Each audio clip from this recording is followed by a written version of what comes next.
මම ශනන් බබාගේ ට්‍රිනිටි පවුලේ අවුරුදු උත්සවය 2026 අප්‍රේල් 5 වෙනි බදාදා දින පැවැත්වුණා.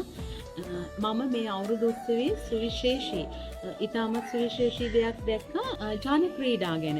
ජන ක්‍රීඩා ගැන කිව්වොත් වෙන අවුරුදු උත්සව වලට වඩා වෙනස් ක්‍රියාකාරකම් මම දැක්කා. මේක මෙහෙයුවේ ට්‍රිනිටි පවුලේ අවුරුදු උත්සවය මෙහෙයුවේ ජ්‍යෙෂ්ඨ කතිකාචාර්ය මහින්ද කුමාර දලුපත මහතා. එතුමාට මම මේ අවස්ථාවේ බෙහෙවින්ම ස්තුතිවන්ත වෙනවා මේ ජන ක්‍රීඩා පිළිබඳව දරුවන්ට දුන් අවබෝධය.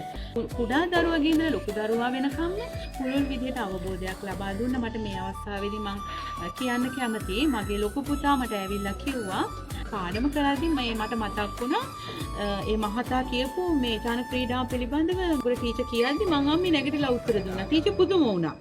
මට මේ අදහ ගන්න බෑ මේ දරුවගේ මනසට කොච්චර මෙම ට්‍රිනිටි අවුරුදු උත්සවය මේ කාවැදලා තියෙනවද කියන්නේ. මට මේ වෙලාවේ හැම දෙමාපියෙක්ම කියන්න අවශ්‍යයි. ඔබ දාලා තියෙන්නේ සුවිශේෂී පාසලකට. අනිත් අයගේ අත් නොදකින දේවල් මගේ දරුවගෙන් දකිනවා. මට ඉතාමත් සන්තෝෂයි. මම හොඳම දේ තෝරාගෙන තියෙනවා. මම මේ අවස්ථාවේදී ස්තුතිවන්ත වෙනවා ගරු විදුහල්පතිතුමිය.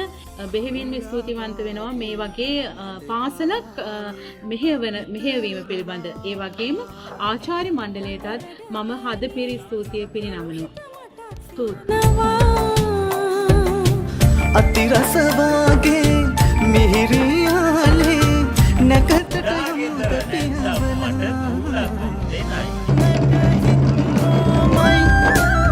නිදහස සතුටින් අස්වනු නෙලන්න හිතලෝබයි අන්දරේ ඔහේ රටේ තොට ඉන්න දේශ බැලිනි පොල් කෙන්දි වැන්න පීරනා අස්වනු